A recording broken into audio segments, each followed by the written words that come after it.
सर्वांना छत्रपती शिवाजीराजांच्या जयंतीच्या मनापासून शुभेच्छा.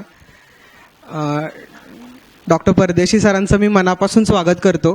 खरं तर पहिल्यांदा जेव्हा मी त्यांच्याशी बोललो की सर आम्हाला असा असा कार्यक्रम ऑर्गनाईज करायचा आहे आणि तुम्ही याल का, तर सर म्हणाले की नाही मला अजिबातच वेळ नाही आहे. मग मी त्यांना रिक्वेस्ट केली की सर प्लीज आमची खूप इच्छा आहे तुम्हाला ऐकण्याची, मुलांची खूप इच्छा आहे. सरांनी सांगितलं की 19 फेब्रुवारीला मला शक्य आहे. आमच्या मनात शंका आली की 19 फेब्रुवारीला सुट्टी असते आणि गर्दी होईल की नाही, आणि आम्ही रिव्ह्यू घेतले की गर्दी होईल की नाही. मुलांमध्ये एक सर्वे केला की गर्दी होईल का, आणि आता मला दिसतंय की त्याचं सगळं प्रतीक अख्खा एम्फी भरलेला आहे. सर मनापासून स्वागत तुमचं. थँक्यू. पहिलाच प्रश्न, तुम्ही BJ मेडिकल कॉलेजला शिकायला होतात आणि तेव्हा कधी फर्ग्युसनशी संबंध आला का, डायरेक्टली इनडायरेक्टली?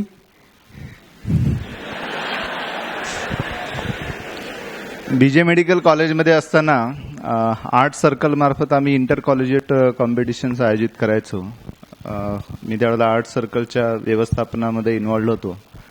पूर्वी गदक्कर आंतरमहाविद्यालयीन स्पर्धा अशी होती, नंतर ती कल्याणी इंटर कॉलेजिएट कॉम्पिटिशन म्हणून चालू असायची. आता मला माहिती नाही सध्या त्याचं काय स्टेटस आहे, पण त्यावेळेला 6 ते 7 प्रकारामध्ये सांस्कृतिक इव्हेंट्स आयोजित केले जायचे. Classical, semi classical, classical vocal, instrumental, orchestra. आणि या निमित्ताने फर्ग्युसन कॉलेज, BMC, CSP सगळ्याच कॉलेजचं पार्टिसिपेशन त्या ठिकाणी असायचं. तर त्यावेळेला त्यांचे जे विद्यार्थी प्रतिनिधी आहेत त्यांच्यासोबत चर्चा व्हायच्या. ओके सर, पुढचा थोडासा वेगळा प्रश्न, म्हणजे तुम्ही पिंपरी चिंचवडचे आयुक्त असताना आम्ही 11वी-12वीला होतो आणि मी 12वीत असताना आम्ही तुम्हाला इन्व्हाइट केलं होतं वक्तृत्व स्पर्धेसाठी. आणि जेव्हा सर भाषण वगैरे करून गेले तर आमच्यामध्ये चर्चा अशी चालू होती की डॉक्टर परदेशी सर किती कमी बोलतात, 1-to-1 कम्युनिकेशनमध्ये जवळपास बोलतच नाही. सर मी असं ऐकलं होतं की GB असं काहीतरी झालं होतं की आयुक्तांनी किमान आमच्याकडे बघून हसावं तरी, असं नगरसेवक सगळे म्हणाले होते. हां, असं म्हणाले होते, बरोबर आहे. पण तो ज्याच्या त्याच्या व्यक्तिमत्वाचा भाग आहे की एखादा व्यक्ती कसा राहतो, वागतो, बोलतो. आता ते काही असं आर्टिफिशियलनेस त्याच्यामध्ये आणलं तर त्यात मला काही योग्य वाटत नाही. ओके, पण आता तुम्ही बऱ्यापैकी आम्हाला हसताना दिसताय, त्यामुळे आनंद आहे.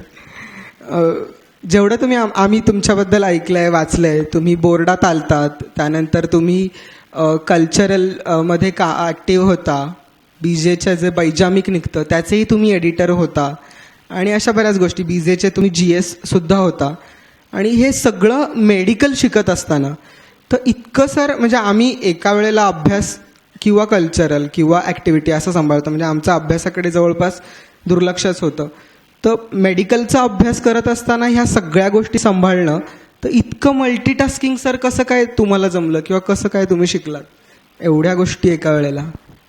नाही, जसं आता फर्ग्युसनमध्ये देखील आपण पाहतो ना, सुट्टीच्या दिवशी सगळेजण आलेले आहेत कार्यक्रमाला. त्यामुळे मल्टीटास्किंग प्रत्येक व्यक्ती करतो, कमी जास्त प्रमाणात करतो. BJ मेडिकल कॉलेजमध्ये त्यावेळेला एक्स्ट्रा करिक्युलरचं वातावरण खूप चांगलं होतं आणि त्याच्यामध्ये टीम एफर्ट्स असायचे आणि त्याच्यात दोन्ही गोष्टी एन्जॉय करायला मिळायच्या, कल्चरल किंवा एक्स्ट्रा करिक्युलर इव्हेंट देखील आणि परीक्षेच्या बाबत देखील. विशेषतः सेकंड MBBS त्यावेळेला जे असायचं त्याच्यामध्ये पूर्ण वर्षभर बरेचसे विद्यार्थी एक्स्ट्रा करिक्युलरमध्ये जास्त इन्व्हॉल्ड असायचे, कारण फर्स्ट इयर हे डिफिकल्ट असायचं आणि थर्ड इयर, सेकंड इयर त्या मानाने तुलनात्मक दृष्ट्या कमी अवघड असायचं. आणि सेकंड इयरचे सब्जेक्ट कॅरी ओव्हर करायची परवानगी असायची, म्हणजे सेकंड इयरला जर नापास झाला तर तुम्हाला थर्ड इयरच्या फर्स्ट टर्ममध्ये सेकंड इयरचे सब्जेक्ट देण्याची परवानगी असायची. अर्थात ती वेळ माझ्यावर आली नाही, परंतु ती एक थोडीशी सिक्युरिटीची feeling at the back of your mind असल्यामुळे सेकंड इयरमध्ये खूप मोठ्या प्रमाणात सगळेच विद्यार्थी एक्स्ट्रा करिक्युलर इव्हेंट्समध्ये सहभागी व्हायचे. अर्थात मल्टीटास्किंग ह्या प्रोसेसमध्ये जे करायला मिळालं ते खूप चांगला अनुभव होता आणि त्याचा फायदा मला आज देखील होतो आहे. म्हणजे आज माझा मूळ चार्ज आहे रजिस्ट्रेशन डिपार्टमेंटचा, परंतु PMPMLची ॲडिशनल जबाबदारी माझ्यावर दिलेली आहे. सो आपण जर आपल्या कॉलेजच्या जीवनामध्ये किंवा आधी अशा पद्धतीचा अनुभव आपल्याला मिळत गेले तर त्याचा नंतर निश्चितपणे आपल्याला फायदा होतोच. त्यावेळची अशी काय आठवण कॉलेजची की जी आत्ता सुद्धा लक्षात आहे? कॉलेज म्हटलं की तुमच्यासमोर ते येतं, तो प्रसंग येतो, ती घटना येते जी तुमच्याशी संबंधित घडली होती किंवा तुमच्या समोर घडली होती, अशी काही? अनेक घटना आहेत. 2-3 घटना निश्चितपणे सांगाव्याशा वाटतात. की एकदा आम्ही कॉलेजमध्ये, मी जनरल सेक्रेटरी असताना आमचं जे कॉलेजचं अॅन्युअल सोशल गॅदरिंग होतं त्याच्यामध्ये व्याख्यान आयोजित केलं होतं प्राचार्य शिवाजीराव भोसले यांचं, आणि त्यांना निमंत्रण द्यायला मी फलटणला स्वतः गेलो होतो. आणि ते म्हटले आम्ही येऊ निश्चितपणे, कारण त्यांचं व्याख्यान म्हणजे एक पर्वणी असते, ज्या पद्धतीने ते बोलतात. सकाळी 10ची वेळ आम्ही त्यांना दिली, आणि आपल्याकडे इंडियन स्टँडर्ड टाइम पद्धतीने 10 म्हटलं की लोक 10:15 10:30ला यायला सुरुवात होते. तर तशा पद्धतीने आमची तयारी चालू होती. मग मी 10 वाजता सहज बाहेर एकदा कॉलेजच्या पायऱ्यांवर आलो की काय परिस्थिती आहे, आणि मला ते प्राचार्य शिवाजीराव भोसले येताना दिसले. मग मी त्यांना तिथेच हात जोडून विनंती केली, सर की अजून लोक जमायचे आहेत, एक अर्धा तास लागेल, आपण बसूया ऑफिसमध्ये. नाही काय हरकत नाही, मला सवय आहे, मी फिरून येतो. की आपले प्रोग्राम कधी वेळेवर सुरू होत नाही. त्यांनी एका वाक्यात सांगितलं की काही हरकत नाही, मी फिरून येतो. मला थोडंसं त्यावेळेला एकदम ओशाळ्यासारखं झालं की आपण भारतीय लोक वेळ पाळत नसल्यामुळे इतर व्यक्तींना कशा पद्धतीने अडचण होऊ शकते. दुसरा एक इव्हेंट आहे की दुसऱ्या एका कार्यक्रमामध्ये त्यावेळेला डॉक्टर तुम्ही सुद्धा असं एक नाटक प्रसिद्ध होतं, आणि मेडिकल कॉलेज असल्यामुळे आम्ही ते नाटकाचा आमच्या MGA जे आहे महात्मा गांधी ऑडिटोरियम त्याच्यामध्ये आयोजन केलं होतं. ऑडिटोरियमचं जे स्टेज तुमच्यापैकी काही जणांनी बघितलं असेल ते छोटं आहे, म्हणजे एवढं पण नाही, याच्यापेक्षा छोटं आहे. ते आहे सेमी सर्क्युलर, परंतु स्टेज छोटा आहे. पण ज्यावेळेला त्या ठिकाणी आयोजनाच्या वेळेला त्यांचा सेट लावायचा होता त्यावेळेला त्यांनी सपशेल नकार दिला की आमचा सेट इथे बसू शकत नाही, आम्ही आता चाललो. पण कॉलेजच्या GSला टेन्शन असतं की मुलं काय म्हणतील. 100% आम्हाला त्यांना कन्व्हिन्स करायला आलं की नाही आम्हाला हे कुठल्याही परिस्थितीत पाहिजे. मग आम्ही एक अर्धा तास त्यांच्याशी विनंती करत होतो, वाद घालत होतो की नाही केलं पाहिजे. मग शेवटी त्यांनी ऍडजस्ट करून केलं. 1 तास उशिरा इव्हेंट सुरू झाला. पण याच्यातून आपल्याला शिकायला हे मिळतं की एकतर आपण आपले रिसोर्सेस काय आहे त्याचं प्लॅनिंग व्यवस्थित केलेलं नसतं, की आपण आपल्या दृष्टिकोनातून विचार करतो पण प्रोफेशनल प्लेयर्सना तेवढा आपल्याकडे मोठा स्टेज आहे की नाही. आणि मग अशी परिस्थिती आलीच तर मग निगोशिएशननी आपण कशा पद्धतीने आपलं काम, बाधा येणार नाही कामाला, अशा पद्धतीने त्यांना कन्व्हिन्स करायचं. असे इनडायरेक्टली बरेचसे लेसन्स त्याच्यातून मिळतात. आता सर आपण पुढच्या टप्प्यात एकंदर UPSC या आणखीन एक इव्हेंट आठवतो, मुद्दाम सांगायला पाहिजे. BJ मेडिकल कॉलेजमध्ये अंडर ग्रॅज्युएटला मी GS होतो. पोस्ट ग्रॅज्युएटला मार्ड अशी एक संघटना आहे, Maharashtra association of resident doctors. MARD जी संघटना आहे पोस्ट ग्रॅज्युएट डॉक्टर्सची, त्याचा मी सेक्रेटरी 97-98ला होतो. आणि मार्डचं देखील आम्ही एक गॅदरिंग करायचो. 1997ला टायटॅनिक सिनेमा रिलीज झाला होता आणि तो खूप फेमस होता त्यावेळेला, अलका थिएटरला लागला होता. मग कॉलेजचा गॅदरिंगचा एक भाग म्हणून मग आम्ही अलका थिएटर पूर्ण बुक केलं होतं आणि आमच्या कॉलेजच्या पोस्ट ग्रॅज्युएट डॉक्टर्स यांना सगळ्यांना त्या ठिकाणी शोचं आयोजन केलं होतं. पण अनेक डॉक्टरांना अचानक इमर्जन्सी ड्युटी असल्यामुळे ते काही येऊ शकत नव्हते आणि माझ्याकडे एक 30-40 तिकीटं शिल्लक होती. आता कॉलेजच्या प्रत्येक गोष्टीचा पैचा हिशोब आपल्याला ठेवायला लागतो, स्टुडंट असोसिएशनला द्यायला लागतो. माझा असा मनामध्ये विचार आला की हे पैसे वायाच जातील, तर आपण इतर कुणाला तरी देऊया. आणि म्हणून मी थिएटरच्या बाहेर विनंती करत होतो की ही तिकीटं शिल्लक आहेत, कुणाला पाहिजेत का. तर तिथे पोलीस आला आणि त्यांनी सांगितलं ब्लॅक करता का तुम्ही. मग मी सांगितलं की नाही, मी माझा आयडेंटिटी कार्ड दाखवला, असं आहे. मग त्यांनी म्हटलं तुम्ही असं करू नका, तुम्ही डॉक्टर आहात, तुम्ही जाऊन मॅनेजरकडे तिकीटं परत द्या, तुम्हाला पैसे मिळतील त्याचे. खूपच इंटरेस्टिंग आहे. आता सर आपण UPSC या टप्प्याकडे वळूयात. तुम्ही जेव्हा UPSC दिली आणि आत्ताची UPSC ह्याच्यात बरेचसे बदल झालेत असं दिसतंय आणि ते आहे. काय मुख्य फरक पाहतात तेव्हाची UPSC आणि आत्ताची UPSC मध्ये, निगेटिव्ह आणि पॉझिटिव्ह दोन्ही अंगाने, किंवा तेव्हा UPSC देणारे विद्यार्थी तुमच्या सोबतचे आणि आत्ताचे विद्यार्थी यांच्यामध्ये? ओके, या प्रश्नाचं उत्तर देण्याच्या आधी मला फक्त जाणून घ्यायचं की आपल्यापैकी किती जण युपीएससीची तयारी करतायत. ओके, ऑलमोस्ट 40% तरी आहेत. Okay, very good. प्रिलिम परीक्षा दिलेली कोणी आहेत का? थोडे तुरळक दिसत आहेत. ओके, युपीएससी ही मुळातच अशी संस्था आहे की जी सातत्याने परीक्षा पद्धतीमध्ये बदल करत राहते. याचं कारण असं की युपीएससीला कुठलाही सेट पॅटर्न तयार होऊ नये अशी युपीएससीची अपेक्षा असते. याचा अर्थ कुठल्याही एका विशिष्ट अभ्यासक्रमाच्याच विद्यार्थ्यांना ती संधी सारखी मिळू नये. उदाहरणार्थ मी युपीएससी देत होतो. 2001 मध्ये मी परीक्षा उत्तीर्ण झालो. 2000 सालची परीक्षा, 2001 मध्ये मी IAS जॉईन केलं. तर 97-98 मध्ये मी ज्यावेळेला तयारी करायचो त्यावेळेला फार मोठ्या प्रमाणात इंजिनिअरिंगचे विद्यार्थी युपीएससीला सिलेक्ट व्हायचे, पर्टिक्युलरली IITचे, आणि त्यांना मार्क पण खूप चांगले मिळायचे फिजिक्स, मॅथमॅटिक्स, इंजिनिअरिंग याच्यामध्ये. आणि त्यावेळेला बाकीच्या मुलांना थोडासा कॉन्फिडन्स त्यांचा लो व्हायचा, कारण इंजिनिअरिंगमध्ये मार्क एवढे चांगले मिळून जर सगळेच इंजिनियर्स जर युपीएससीमध्ये उत्तीर्ण होत असतील तर बाकीच्यांना संधी कशी मिळणार. पण नंतर त्यांनी युपीएससीने ते टोन डाऊन केलं आणि इंजिनिअरिंगला जास्त मार्क मिळत होते त्याचं रॅशनलायझेशन केलं आणि ते सब्जेक्ट थोडेसे अवघड केले. तर युपीएससी असा बदल सातत्याने करतं. 2000 साली ज्यावेळेला आम्ही युपीएससी दिली त्यावेळेला 2 ऑप्शनल सब्जेक्ट असायचे. आता 1 ऑप्शनल सब्जेक्ट त्यांनी कमी केलेला आहे. त्यावेळेला 600 मार्काचा जनरल स्टडीज, 600 मार्काचा ऑप्शनल 1, 600 मार्काचा ऑप्शनल 2, 200 मार्काचा एसे आणि 300 मार्काचा इंटरव्ह्यू, अशी 2300 मार्काची परीक्षा होती. आता 1 ऑप्शनल सब्जेक्ट आहे 500 मार्काचा, 1000 मार्कांचं जनरल स्टडीज केलेलं आहे. एसे आहे त्याचे 250 मार्क आहेत आणि इंटरव्ह्यूचे मला वाटतं 250 की 300 मार्क, असा पॅटर्न बदललेला आहे. म्हणजे जनरल स्टडीजचं प्रमाण त्यांनी वाढवलं आहे. याचं तसा बघायला गेला तर विद्यार्थ्यांना म्हणजे सर्व स्ट्रीममध्ये पॅरिटी आणण्यासाठी, एकवाक्यता आणण्यासाठी चांगली गोष्ट आहे. कारण जनरल स्टडीचं प्रमाण वाढल्यामुळे सगळ्यांनाच त्या गोष्टी वाचायला लागणार आहेत आणि ऑप्शनल 2 वरून 1 वर आणलेलं आहे.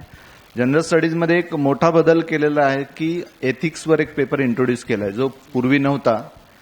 आणि प्रिलिममधला ऑप्शनल सब्जेक्ट जो आहे तो कमी केला आहे. पूर्वी प्रिलिमला 300 मार्काचा ऑप्शनल सब्जेक्ट आणि 150 मार्काचं जनरल स्टडीज, असं 450 मार्काची प्रिलिम असायची.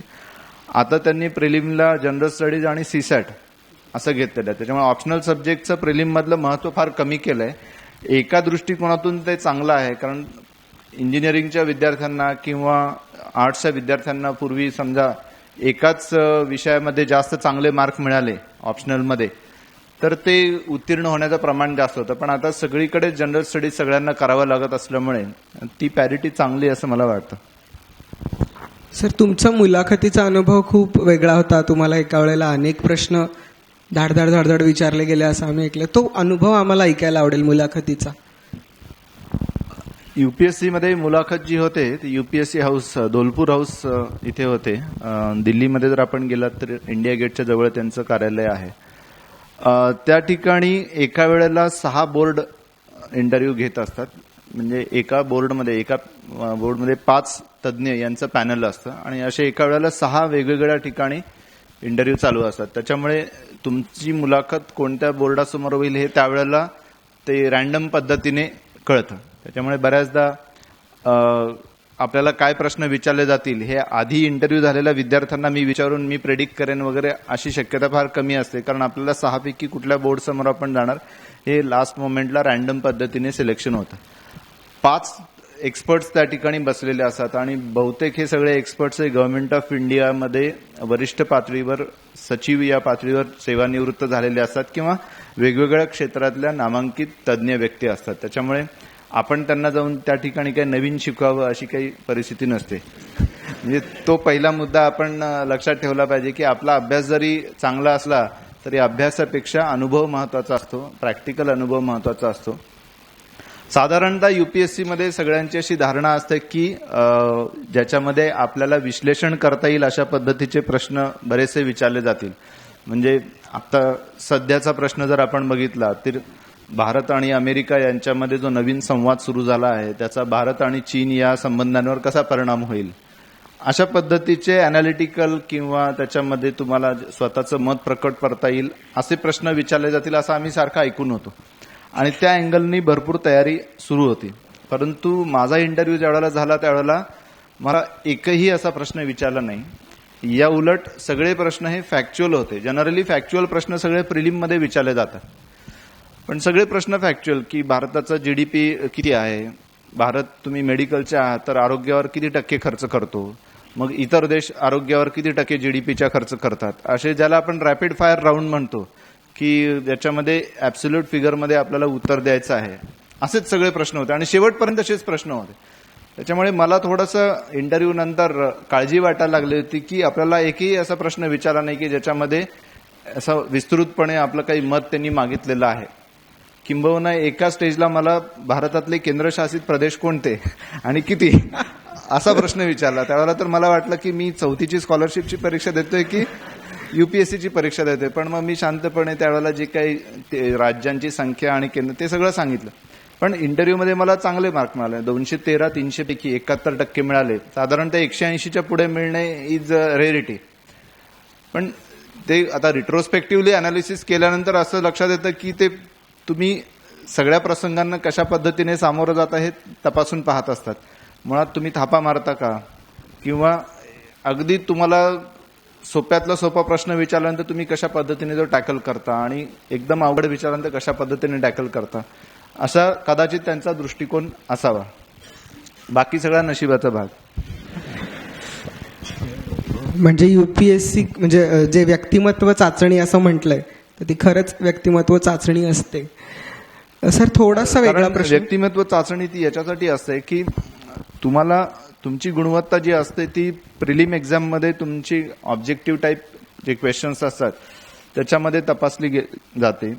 मेन एक्झामिनेशन जे आहे जनरल स्टडीज आणि ऑप्शनल सब्जेक्ट त्याच्यामध्ये तुमची लिहिण्याची जी कॅपॅसिटी आहे, कौशल्य आहे, ते सगळं तपासलं जातं.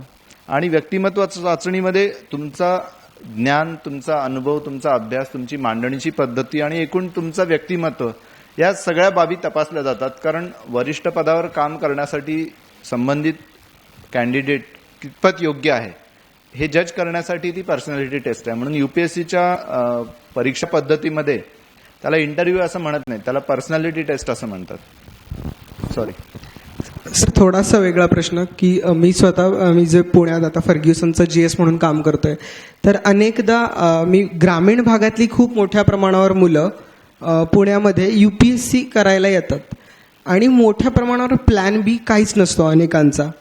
आणि UPSC ही तुम्ही आत्ता जसं म्हटलं की नशिबाचा भाग बाकी सगळा, असं अनेक आहे. कारण सक्सेसचा रेशिओ खूप कमी आहे. प्रिलियम देणारे, मेन्स आणि इंटरव्ह्यू आणि सिलेक्ट होणारे तर अगदीच 1000 असतात. तर तुम्हाला असं वाटतं की हे खूप अशाश्वत करिअरच्या दिशेने जातं फक्त UPSC करणं, आणि अनेक मुलं फक्त UPSC करायला पुण्यात येतात ग्रामीण भागातली? मुळात थोडंसं आपल्या शिक्षण पद्धतीशी ही बाब निगडीत आहे. बऱ्याचदा आपण UPSCची ज्या वेळेला फायनल मेरिट लिस्ट सिलेक्शनची जर पाहिली तर त्याच्यामध्ये मराठी मुलांचं प्रमाण गेल्या 10-15 वर्षामध्ये वाढतंय, ही निश्चितपणे सकारात्मक बाब आहे. परंतु पहिल्या 10 मध्ये, पहिल्या 50 मध्ये, पहिल्या 100 मध्ये जर मराठी विद्यार्थ्यांचं प्रमाण बघितलं तर एकंदरीत महाराष्ट्राचं भारतातलं स्थान पाहता या ठिकाणी आपल्याला जाणवतं की आपण अजूनही खूप मागे आहोत. बिहार, उत्तर प्रदेश, आंध्र प्रदेश, तमिळनाडू इथल्या विद्यार्थ्यांचं म्हणजे फर्स्ट 10 मध्ये, फर्स्ट 50 मधलं प्रमाण खूप जास्त आहे.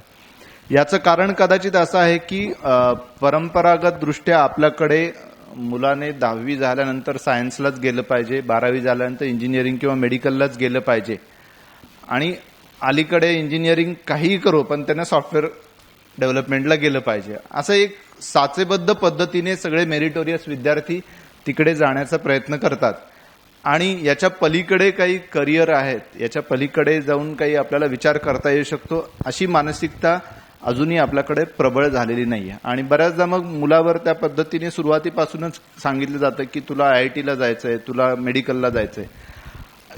याच्यामध्ये UPSC सारखा एक चांगला करिअरचा मार्ग असू शकतो याच्याकडे बहुतांशी दुर्लक्ष झालेलं आहे. दुसऱ्या बाजूला ज्या राज्यातून मोठ्या प्रमाणात विद्यार्थी, बिहार असेल, ओरिसा असेल, राजस्थान असेल, त्या राज्यांमध्ये अशा पद्धतीच्या एम्प्लॉयमेंटच्या ऑपॉर्च्युनिटीज तुलनात्मक दृष्ट्या फार कमी आहेत. म्हणजे महाराष्ट्रातल्या विद्यार्थ्यांना इंजिनिअरिंग केलं की लगेच इथेच पुणे, मुंबई, ठाणे, नाशिक या भागामध्ये जॉब पण मिळतात. बिहारमध्ये तशी परिस्थिती नाहीये, यूपीमध्ये नाहीये. त्याच्यामुळे त्यांच्याकरता एम्प्लॉयमेंटची एक चांगली संधी म्हणून यूपीएससीकडे बघण्याचा लहानपणापासूनचा दृष्टिकोन तयार होतो. म्हणजे बिहारमध्ये तर अशी अनेक कुटुंब आपल्याला सापडतील की 2 मुलं आहेत, एक शेती करतो आणि दुसरा IPS आहे, किंवा एक काहीतरी घरकाम करतो आणि दुसरा IAS आहे.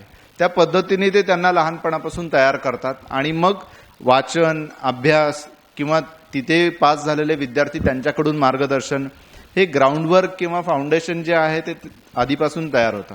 आपल्याकडे अनेक जण ग्रॅज्युएशन करतात, पोस्ट ग्रॅज्युएशन करतात, मग आता काय करायचं, तर चला आता UPSC करू, MPSC करू, पण तोपर्यंत आपण बरेच मागे पडलेलो असतो. जसं बऱ्याच वेळेला उदाहरण दिलं जातं की सचिन तेंडुलकरचा फोटो लहानपणचा दाखवला जातो की त्याने बॅट कितव्या वयामध्ये धरलेली होती. आता तुम्ही वयाच्या 12व्या 14व्या वर्षी मला क्रिकेट खेळायला आवडतं म्हणून सुरुवात केलं, तर ज्या मुलाने 3ऱ्या 4थ्या वर्षापासून सुरुवात केलेली आहे त्याच्या तुलनेत आपण कधीही मागेच पडणार. तसंच थोडंसं UPSCचं आहे की जोपर्यंत आपल्याकडे तशी तयारी सुरू होणार नाही. मला फर्ग्युसनच्या अमृतेश औरंगाबादकरचं कौतुक करावंसं वाटतं की तो एवढ्या चांगल्या रँकने तो उत्तीर्ण झाला आणि त्याने IAS at 21 असं पुस्तक लिहिलेलं आहे. आपला फर्ग्युसनचाच विद्यार्थी आहे, पण त्याचं पुस्तक मी वाचलं, त्याचे कन्सेप्ट अतिशय क्लिअर होते. त्याच्या आईवडिलांनी त्याच्याकडून त्याची बहीण पण UPSC पास झालेली आहे आणि त्यांची तयारी खूप आधीपासून सुरू होती. किंबहुना UPSCत यायचं म्हणून चांगले मार्क असताना देखील तो आर्ट्सला आला होता आणि फर्ग्युसनला ऍडमिशन घेतली होती. सो द पॉइंट इज, आपल्याला चांगला स्कोअर करायचं तर त्याचं स्टार्ट आपला आधीपासून पाहिजे. थोडंसं मराठी मुलांच्या बाबतीत उशिरा स्टार्ट होतो. उशिरा स्टार्ट झाल्यामुळे आपला फाउंडेशन थोडंसं कच्चं राहतं. उशिरा स्टार्ट झाल्याचे नंतर 2 अडचणी येतात की जर तुम्ही वय 22-25 झालेलं आहे, ग्रॅज्युएट झालेलं आहे, तर घरच्यांची अपेक्षा असते की याने कुठेतरी आता जॉब सुरू केला पाहिजे, कारण घरी प्रेशर सुरू होतं. त्याच्यानंतर विशेषतः मुलींच्या बाबतीत मग वय झाल्यानंतर लग्नाचं प्रेशर सुरू होतं, मुलांच्याही बाबतीत होतं. हे चॅलेंजेस देखील आपल्याला फेस करायला लागतात. म्हणून earlier start is the better. याच्याशी संबंधित एक प्रश्न की UPSC आणि कोचिंग क्लासेस, एक सगळ्या UPSC करणाऱ्या मुलांना हा प्रश्न पडतो की कोचिंग क्लास लावावा का. पण तुम्हाला असं वाटतं का की पुण्यातले हे जे काही कोचिंग क्लासेस इतक्या मोठ्या प्रमाणावर वाढलेत, ती एक इंडस्ट्री होतीये, मोठ्या प्रमाणावर मुलांना स्वप्न दाखवली जात आहेत, असं वाटतं तुम्हाला? कोचिंग क्लास लावल्यानेच IAS किंवा UPSC होतो असं नाही, आणि दुसऱ्या बाजूला जे कोचिंग क्लास लावत नाहीत त्यांचं नुकसान होतं असंही नाही. तो प्रत्येकाच्या इंडिव्हिज्युअल असेसमेंटचा भाग आहे. अर्थात ज्या ठिकाणी मार्केट आहे त्या ठिकाणी डेफिनेटली असं प्रोफेशन फोफावणार, याच्यात काही दुमत नाही. दिल्लीमध्ये तर फार मोठ्या प्रमाणात ते क्लासेस आहेत. वाय अबाउट IAS, तुम्ही कोटाला जर गेला तर Kota is famous for IIT coaching. म्हणजे बरेच जण तिकडे शाळेलाही ऍडमिशन घेतात. 11वी 12वीला शाळा म्हणजे कॉलेज, नॉमिनल कॉलेज असतं, सगळं त्यांचं IITची तयारी चालू असते. So it happens. आपली तयारी कुठेपर्यंत आहे हे बघून आपण कोचिंग क्लास जॉईन करावा का नाही हे ठरवणं श्रेयस्कर आहे. पण जर आपल्याला कोचिंग क्लास जॉईन करायचं असेल तर माझ्या अनुभवातून मला सांगणं असं योग्य वाटतं की आधी आपण आपली पूर्ण तयारी करावी. आपली 1 किंवा 2 वेळेला वाचन करून तयारी झाल्यानंतर जिथे आपल्याला वाटतं की आता माझे एफर्ट्स कमी पडायला लागलेले आहेत, ते इम्प्रूव्ह करण्यासाठी आपण कोचिंग क्लासमध्ये जाऊन ॲडिशनल इनपुट्स घेणं योग्य राहील. बऱ्याचदा लोक सुरुवातीपासून ज्याला स्पून स्पीडिंग म्हणतात तसं आपण कोचिंग क्लासवरच पूर्णतः अवलंबून राहतो आणि आपलं स्वतःचं जे ओरिजिनल काही थिंकिंग आहे तेच विसरून जातो आणि तसंच्या तसं आपण कॉपी करायचा प्रयत्न करतो. तर ते मात्र करू नये. जर तुम्हाला कोचिंग क्लासला जाणं आवश्यक वाटत असेल तर आधी स्वतःची तयारी पूर्ण करा. स्वतःचे लिमिटेशन ज्यावेळेला जाणवायला लागतील की याच्यापेक्षा मला जास्त स्कोअर करता येत नाही, then probably it will be better to go for coaching class. विशेषतः दिल्लीच्या कोचिंग क्लासमध्ये, मी दिल्लीमध्ये जनरल स्टडीजचं कोचिंग घेतलं होतं, बाकी विषय मी स्वतः तयारी केली, तर तिथे खूप फास्ट आणि खूप ॲडव्हान्स लेवलचं शिकवलं जातं. तर तुम्हाला तुमचं आधी तयारी जर चांगली केलेली असेल तर तुम्हाला ते ग्रास्प करता येतं. अदरवाईज मग आपल्याला नुसतंच होतं, आपण त्या घोळक्यामध्ये जातो आणि त्याच्यामधून आउटपुट काही मिळत नाही. आणि UPSC ही प्रत्येक वेळेला कुठल्याही, जसं मी म्हटलं की इंजिनिअरिंगचा डॉमिनन्स निर्माण होऊ नये किंवा आर्ट्सचा डॉमिनन्स होऊ नये असा प्रयत्न करते, तसं कुठल्या कोचिंग क्लासची देखील मक्तेदारी होऊ नये याच्याकडे देखील बारकाईनं लक्ष देत असते. आणि याकरता कोचिंग क्लास तुम्ही तुमचा अभ्यास सुधारण्यासाठी जरूर म्हणजे जॉईन करू शकता, पण शेवटी पेपरमध्ये जे आपण लिहिणार आहोत ते असिम्युलेट करून आपल्याला लिहिता आलं पाहिजे ना. तर तशीच्या तशी वाक्य पाठ करून जर आपण लिहिले तर ते उघड होतं की यांनी कुठून तरी ते रेडीमेड उत्तरं मिळवलेली आहे. So assimilation and then producing in the answer sheet is very important. अशी कोणती सवय किंवा असा कोणता गुण तुम्ही सांगाल एक, की जो प्रत्येक UPSC, MPSC किंवा कॉम्पिटेटिव्ह एक्झाम्स करणाऱ्याने, देणाऱ्याने अंगी बाणवायलाच पाहिजे? एक नाही, आपल्याला चौकस बुद्धी, एक्सटेन्सिव्हिटी ठेवायला लागेल. चिकित्सक वृत्ती, की त्याच्यासाठी वाचन जास्त करायला लागेल. जे जे काही नवीन गोष्टी कानावर ऐकायला येतील, मग टीव्हीच्या माध्यमातून, रेडिओच्या माध्यमातून किंवा कुठे आपण काही लेक्चर अटेंड केले, आणि जितकं आपण आपलं अवांतर ज्ञान किंवा विषयाबाबतचे जे वेगवेगळे पैलू, जसं बऱ्याचदा मी UPSCच्या विद्यार्थ्यांना सांगितलेलं आहे की इंग्रजीमध्ये आपण न्यूजपेपरच्या बाबतीत द हिंदू हा नॉर्मली रेकमेंड केला जातो, पण द हिंदूमध्ये लेटर्स टू एडिटर हे मी मुद्दाम वाचायचो. त्याच्यातून मला 2 गोष्टी इम्प्रूव्ह करता आल्या. एकतर इंग्रजी भाषेवर असं चांगल्या पद्धतीने प्रभुत्व प्राप्त करता आलं, कारण मी मराठी माध्यमातून शिकलेलो आहे, पण मी परीक्षा UPSCची इंग्रजीमधून दिलेली होती. तर लेटर्स टू एडिटरमध्ये एकच विषय किती वेगवेगळ्या पद्धतीने लिहिता येऊ शकतो. जसं आता अलीकडच्या 2-3 घटना आहेत की अमेरिकेच्या अध्यक्षांनी भारताला दिलेली भेट असेल, किंवा आता चीनचे राष्ट्राध्यक्ष येऊन गेले, किंवा इतर घडामोडी नॅशनल लेव्हलला झाल्या, आता भारताने पाकिस्तानला हरवलं, तर लोक लिहित असतात आणि मग त्याच्यामध्ये त्यांच्या लिखाणामधून आपल्याला कशा पद्धतीने एखादा विषय मांडता येऊ शकतो या बऱ्याचशा गोष्टी शिकायला मिळतात. आणि त्याचबरोबर एखाद्या विषयाला किती पैलू असू शकतात. जसं हल्लीचं एक पद्धत आहे की सोशल मीडियामध्ये देखील प्रतिक्रिया आहे, तर त्याच्यामध्ये वेगवेगळ्या पद्धतीच्या प्रतिक्रिया मिळतात.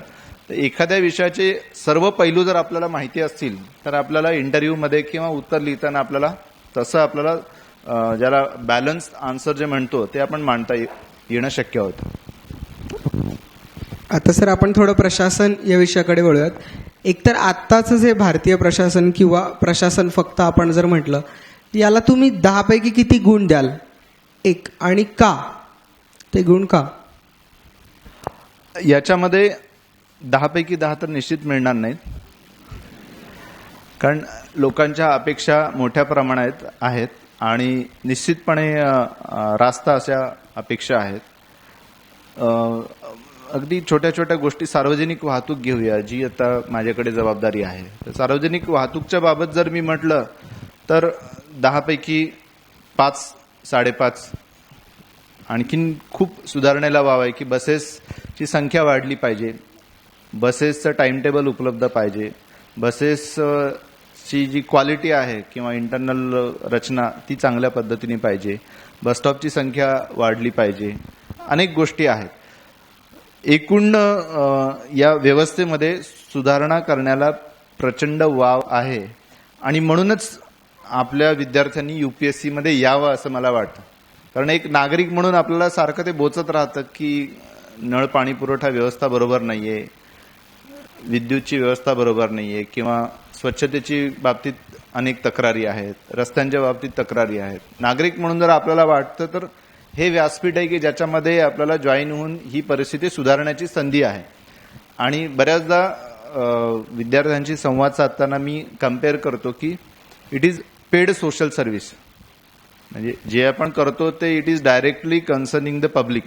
लोकांशी निगडीत असलेल्या बाबींविषयीच भाप्रसे अधिकार करून म्हणजे IAS ऑफिसरकडून विषय हाताळले जातात. तुम्ही याकरता तुम्हाला जर वाटलं की आम्हाला माझ्या समाजामध्ये, माझ्या गावामध्ये, माझ्या शहरामध्ये काही 4 गोष्टी चांगल्या करायच्या आहेत, तर वेगवेगळे माध्यम आहेत. एक माध्यम राजकारणाचं आहे की तुम्ही त्या ठिकाणी नगरसेवक होऊ शकता, आमदार होऊ शकता, खासदारची निवडणूक लढवू शकता. परंतु त्याच्यामध्ये दर 5 वर्षांनी परीक्षा द्यायला लागते. इथे कसं आहे की इथे एकदा तुम्ही परीक्षा दिली की 30-35 वर्ष तुम्हाला परत परीक्षा द्यायला लागत नाही. पुन्हा युपीएससी मधून तुम्ही किंवा एमपीएससीतून अधिकारी जर झाला तर तुम्हाला दरमहा पगार मिळतो. तिकडे तुम्हाला दरमहा पगार नाहीये आणि तुम्हाला निवडणुकीसाठी कुठलाही फंड मिळत नाही. तुम्हाला स्वतःची व्यवस्था करायला लागते. आता ती कशी करायची वगैरे त्याच्याबद्दल मी बोलत नाही, परंतु it is a very difficult preposition. तिसरा मार्ग आहे की एनजीओच्या माध्यमातून बऱ्याच जणांना सोशल सर्व्हिस करण्याचं माध्यम आहे. खूप लोक चांगल्या पद्धतीने सोशल सर्व्हिस करतात, परंतु एनजीओला स्वतःचा पैसा स्वतः उभारायला लागतो आणि स्वतःचा पैसा स्वतः उभारणे ही फार डिफिकल्ट गोष्ट आहे. दरमहा त्याच्याकरता आपल्याला निधीची तरतूद करता आली पाहिजे. तर हे असं माध्यम आहे की इथे तुम्ही केलेल्या कामकाजाचा पगार मिळतो, भत्ते मिळतात, गाडी मिळते, ड्रायव्हर मिळतो, व्हेकल मिळतं, तुम्हाला हाऊस म्हणजे घर मिळतं, शिवाय तुम्हाला रिटायरमेंट नंतर पेन्शन देखील मिळतं. म्हणजे एवढे सगळे बेनिफिट्स आहेत आणि तुम्हाला दुसऱ्या बाजूला निर्णय घेण्याचे मोठ्या प्रमाणात अधिकार प्राप्त होतात की त्या पदावर बसल्यानंतर तुम्हाला जर वाटलं की या 4 गोष्टी चुकतायत तर ते निर्णय घेण्याचे अधिकार देखील तुम्हाला आहेत आणि जेन्युइन तुम्हाला इच्छा असेल की ह्या गोष्टीमध्ये सुधारणा करायची तेवढी अथॉरिटी तुमच्याकडे असेल. So that is why I always say that UPSC is the best way of doing social service because it is paid social service. तुम्ही पब्लिक ट्रान्सपोर्टला 10 पैकी 5 गुण दिले, 5-5.5. आमच्यापैकी बरेच जण 3च देतील असं मला प्रामाणिकपणे वाटतं.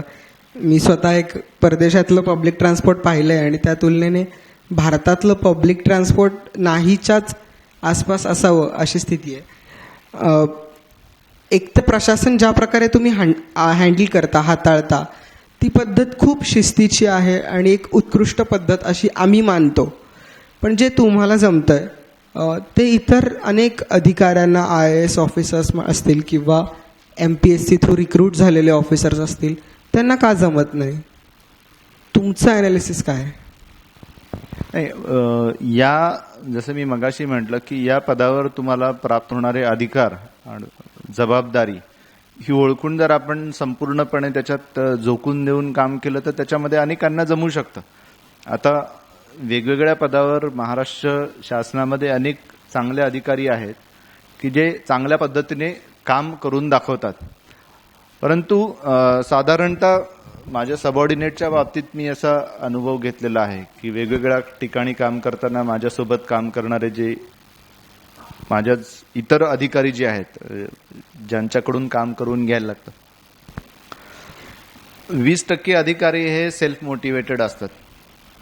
म्हणजे PCMC मध्ये पाहिलं, नांदेडला पाहिलं, अकोल्याला पाहिलं किंवा PMPM मध्ये होतं की ते कोणीही वरिष्ठ असो की ते स्वतःहून काम करत असतात आणि बहुतांशी ठिकाणी असं आपल्याला पाहायला मिळतं. दुसऱ्या टोकाला 20% अशा असतात की काहीही झालं तरी हम नाही सुधरेंगे असं त्यांचं ॲटिट्यूड असतं. म्हणजे कोणी सरकार येवो, कोणी वरिष्ठ येवो किंवा काही कायद्यात बदल हो, ते गॉन केस टाईप असतात.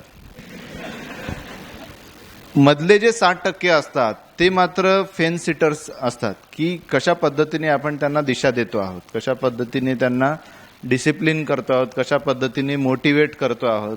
चांगल्याला चांगलं म्हटलं, वाईटाला वाईट म्हटलं की हे 60% लोक त्याच्यासोबत येतात. मग आपला जो एक्झिस्टन्स आहे किंवा आपला जो त्या ठिकाणचं अस्तित्व आहे किंवा जर आपल्याला त्याच्यामध्ये लक्षणीय बदल घडवून आणायचा असेल तर सुरुवातीचे 20% जे आहेत ते तुम्ही तिथे असा किंवा नसा किंवा ती संस्थेला कुणी हेड नसला तरी ते 20% लोक आपल्याला, ज्याला आपण सेल्फ मोटिवेशन आहे, स्वयंप्रेरणेने ते काम करतच राहतात. दुसरे 20% तर ते काही सुधारतच नाहीत. पण हे 60% लोकांना जर तुम्ही दिशा दिली तर हे पहिल्या 20%च्या बाजूला येतात आणि मग तुमची टीम एकदम 80% होते. आणि तसं करणं शक्य आहे आणि तसं करण्याचा मी प्रयत्न करतो. याच्यात सर आणखी एक छोटीशी कॅटेगरी असू शकते. मी मागच्या वेळेला जेव्हा तुम्हाला पिंपरी चिंचवड महानगरपालिकेत भेटायला आलो होतो तर माझ्या शेजारी एक तुमचेच अधिकारी बसले होते आणि मी त्यांना विचारलं की ज्या प्रकारे सर काम करतायत अनधिकृत बांधकामांविषयी, तर तुमचं कर्मचाऱ्यांचं काय मत आहे? तर ते अधिकारी म्हणाले की आमचं मत काही नाही, ते आमचे साहेब आहेत आणि ते जे सांगतील ते आम्ही करणार. तर ही कॅटेगरी असू शकते छोटीशी का होईना. नाही, मुळातच एखादी गोष्ट कायद्याच्या चौकटीमध्ये राहून व्यापक लोकहिताची आणि दीर्घकालीन हिताची जर करणं आवश्यक आहे तर त्यांना ते ऐकणं आवश्यकच आहे. तुम्ही यवतमाळमध्ये वनराई बंधाऱ्यांची संकल्पना राबवली. नांदेडमध्ये जो कॉपीमुक्तीचा पॅटर्न राबवला तो तर महाराष्ट्रातच नव्हे तर देशभरात प्रचंड प्रसिद्ध झाला. आणि पिंपरी चिंचवडमधली अनधिकृत बांधकामांविषयी भूमिका, ज्या ज्या ठिकाणी तुमचं पोस्टिंग झालं तिथे तिथे तुम्ही हे इतकं एकच म्हणजे इतर कामं तर आहेतच पण हे काम खूप भरीव केलं. तर ह्या 3 असाइनमेंटविषयी आम्हाला ऐकायला आवडेल. वनराई बंधारा, कॉपीमुक्ती आणि पिंपरी चिंचवडचं अनधिकृत बांधकाम. वनराई बंधाऱ्याचं काम यवतमाळमध्ये सुरुवात केलं होतं. यवतमाळमध्ये मी नोव्हेंबर 2004 मध्ये चीफ एक्झिक्युटिव्ह ऑफिसर म्हणून कोल्हापूरहून माझी बदली झाली आणि तिथे मी जॉईन झालो होतो. 2004च्या पावसाळ्यामध्ये यवतमाळला फक्त 47% पाऊस एवढी नोंद झाली होती. तिथे साधारणतः 935 मिलीमीटर एवढा पाऊस पडतो, परंतु इतका कमी पाऊस कधी पडलेला नव्हता. आणि त्याच्यानंतर ज्यावेळेला शासनाच्या वरिष्ठ पातळीवर अनेक बैठका सुरू झाल्या दुष्काळाच्या पार्श्वभूमीवर, मे महिन्यामध्ये यवतमाळमध्ये 192 पाण्याचे टँकर सुरू होते. वास्तविक विदर्भ हा शाश्वत पावसाचा प्रदेश आहे, तिथे चांगला पाऊस पडतो, परंतु त्या जिल्ह्याच्या इतिहासात पहिल्यांदाच एवढ्या मोठ्या प्रमाणात पाण्याचे टँकर सुरू होते. आणि त्याच्या आधी सगळ्यात जास्त टँकर 27 एवढं रेकॉर्ड होतं. 27 वरून 192 was a very alarming situation. मग अर्थात उन्हाळ्यामध्ये त्यावेळेला national food for work programme होता, त्याच्यामध्ये अनेक वॉटर कॉन्झर्वेशनची कामं घेण्यात आली होती. परंतु त्यावर्षी सुदैवाने पाऊस चांगला पडला. जवळपास 102-103% इतका पाऊस 2005च्या पावसाळ्यामध्ये पडला. मग त्याच्यामध्ये मी कोल्हापूरला असताना आपली वनराई मोहन धारिया सरांनी जी स्थापन केलेली संस्था आहे त्यांच्या कन्सेप्टमध्ये जे वनराई बंधारा हा संकल्पना विकसित केलेली आहे. कोल्हापूरमध्ये मी वनराई बंधारे पाहिले होते आणि मग मी आमचे अधिकारी आहेत त्यांना मी सांगितलं की आपण आपले ग्रामसेवक, कृषी सहाय्यक आणि सिंचन विभागाचे इंजिनियर यांना सगळ्यांना सांगूयात की प्रत्येक गावामध्ये काही वनराई बंधारे बांधावे. वनराई बंधारा म्हणजे सिमेंटची जी पोती असतात त्याच्यामध्ये तो जो ओढा किंवा नाला आहे त्यातली माती भरायची, साधारणतः 2/3 भरायची आणि वर थोडी हवा ठेवायची. आणि विटांचं जसं बांधकाम आपण असं करतो अल्टरनेट जॉईंट पद्धतीने, त्या पद्धतीने ती पोत्यांचा थर त्या असा जर समजा चॅनल असेल तर त्याला परपेंडिक्युलर टाकायचा. आणि त्या गॅप्स जे आहेत त्या गॅपमध्ये आपली जी काळी माती आहे, ब्लॅक कॉटन सॉईल, ती त्या ठिकाणी जसं विटांच्या बांधकामामध्ये आपण सिमेंट कॉन्क्रीट भरतो त्या पद्धतीने ते भरायचं. म्हणजे पाणी जे आहे ते त्या ठिकाणी पाझरू शकत नाही. आणि साधारणतः 5, 6, 7 पोत्यांचा थर आपल्याला म्हणजे 3 ते 5 फूट उंचीपर्यंतचा बंधारा आपल्याला करता येऊ शकतो. पण असं ठिकठिकाणी केल्यामुळे जे पाणी आहे ते आपल्याला ठिकठिकाणी थांबवता येतं. आणि पाणी वाहतं जर थांबलं तर त्याचं पर्कोलेशन वाढतं, म्हणजे पाणी झिरपणं वाढतं. आणि त्याच्या परिसरामध्ये ज्या विहिरी आहेत किंवा बोरवेल आहेत, ट्यूबवेल आहेत, त्याची ग्राउंड वॉटर लेवल वाढते. इतका सोपा कन्सेप्ट तो आहे. आम्ही आमच्या अधिकाऱ्यांना वगैरे सांगितलं की या पद्धतीने आपल्याला करायचं आहे आणि त्यांना टार्गेट्स पण दिले. ग्रामसेवकांनी प्रत्येकाने, कृषी सहाय्यकांनी करायचे किंवा इंजिनियरनी करायचे. मग त्यावेळेला